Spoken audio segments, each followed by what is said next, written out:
ځوانه ځواني د رب له لوري تا ته درکړل شوی ستر نعمت دی. سالمه ګټه ترې پورته کړه، په خپل ځان او شخصیت دې کار وکړه، تر څو په راتلونکي کې یو ښه ژوند ولرې. د بل د خویندو له عزت سره لوبې مه کوه، هره خور خپله خور وګڼه.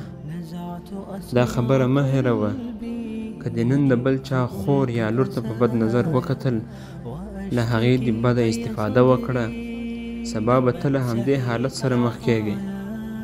ته یو ورور یې، حتما به خوښۍ لرې، سبا به پلار کېږې، حتما به لورکۍ لرې. نو که نن د بل په عزت لوبې وکړې، سبا به ستا نازولې خورکۍ او لورکۍ دا پور ادا کوي. نو هیله ده چې له داسې کړنې نه ډډه وکړي. ضحايا ولا لغيرك دوايا رب ضحايا ولا لغيرك دوايا.